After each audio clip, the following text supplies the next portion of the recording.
एक बूढ़ा भिखारी। हर दिन एक भिखारी दरवाजे के पास आकर भीख मांगता था और घर का मालिक हमेशा घर के बाहर आते ही उसे देखकर फिर जाया करता। कई बार उसके लिए गालियां भी बकता। वो कहता, तू जिंदा ही क्यों है? पूरी जिंदगी ऐसे ही भीख मांगेगा क्या? धरती का बोझ क्यों बना बैठा है?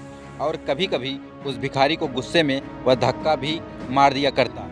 इतना कुछ हो जाने के बावजूद भिखारी के मुंह से सिर्फ यही निकलता कि भगवान तुम्हारे पापों को माफ़ करे।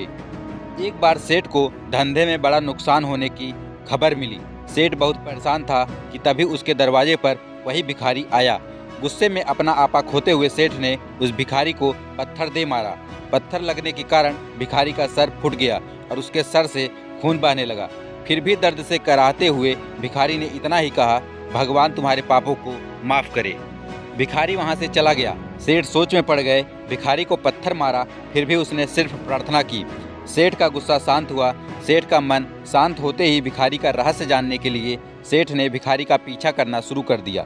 भिखारी जहाँ जहाँ जाता सेठ उसके पीछे जाता। सेठ ने देखा कि कोई उसको खाना देता, कोई उसको मारता, कोई अपमानित करता तो कोई गाली देता। लोग भिखारी के साथ चाहे जैसा व्यवहार करते, लेकिन भिखारी सबके लिए एक ही प्रार्थना करता, भगवान तुम्हारे पाप माफ़ करे। अब रात होने को आई थी। भिखारी अपने घर जाने के लिए लौटा। वो अपने घर पहुंच गया, लेकिन सेठ अब भी उसका पीछा कर ही रहा था। एक पुरानी टूटी हुई खटिया पर एक बूढ़ी औरत लेटी हुई थी।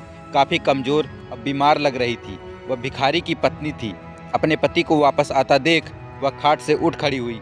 पत्नी ने अपने पति के भीख वाले कटोरे में देखा, उसमें सिर्फ आधी बासी रोटी थी। उसे देखकर वह बोली, आज बस इतना ही मिला? और हाँ, आपके सिर से खून निकल रहा है, ये चोट कैसे लगी? बूढ़ा भिखारी बोला, आज बस इतना ही मिला, किसी ने कुछ दिया ही नहीं। सब ने गालियां दी और एक नए पत्थर भी फेंका, इसीलिए मेरा सर फट गया। एक गहरी ठंडी सांस लेकर बूढ़ा भिखारी फिर से बोला, यह मेरे ही पापों का फल है। तुम्हें याद है कुछ सालों पहले हम कितने अमीर थे? क्या कुछ नहीं था हमारे पास? हमारे पास हर चीज़ ज़रूरत से ज़्यादा थी, लेकिन हमने कभी दान नहीं किया। और उससे भी बुरा हमने उस अंधे भिखारी के साथ किया जो हमारे द्वार पर भीख मांगने आया करता था। बूढ़ी पत्नी की आंखों में आंसू आ गए। वह बोली, हाँ, हम उस बेचारे अंधे के साथ बहुत बुरा करते थे। उसका अपमान करते थे। उसे खाने के लिए रोटी की जगह कागज़ दिया करते, उसका मजाक उड़ाया करते और कभी कभी मारा भी करते। मैंने कभी उसको रास्ता नहीं दिखाए। एक बार मैंने उसके मुंह पर मिट्टी भी फेंकी थी और वह हमेशा दुखी होकर यही कहता कि भगवान तुम्हें तुम्हारे किए की सज़ा देगा, भगवान तुम्हारे पापों की सज़ा जरूर देगा। उसका श्राप सच हुआ और हम इस दुख भरी जिंदगी में आ गए। भिखारी बोला, हाँ, उसका श्राप सच हुआ, इसलिए मैं किसी को बद्दुआ नहीं देता, चाहे कोई मेरे साथ कैसा भी बर्ताव करे। मैं हमेशा उसके लिए प्रार्थना करता हूँ। मैं नहीं चाहता कि कोई भी हमारे जैसे ज़िंदगी का अनुभव करे, किसी को भी हमारे जैसे दुखों का सामना करना पड़े। वो नहीं जानते कि वह कितना बड़ा पाप कर रहे हैं, इसलिए अनजाने में हुए पाप की ऐसी सज़ा किसी को भी मिले मैं नहीं चाहता। सेठ वहीं पर छुपकर यह सारी बातें सुन रहा था। अब उसे सब कुछ समझ में आ गया था।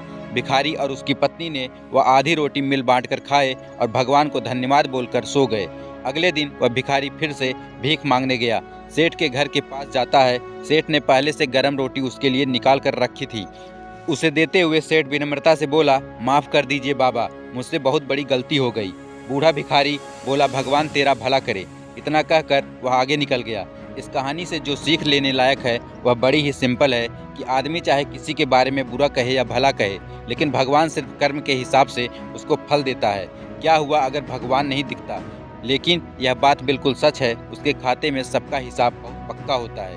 इसलिए जब किसी के लिए कुछ भी करो तो अच्छा ही करो। तो दोस्तों, यह कहानी आप लोगों को कैसी लगी हमें कमेंट करके जरूर बताएं और भी ऐसे रोचक कहानियों के लिए हमारे चैनल को जरूर सब्सक्राइब कर लें। धन्यवाद।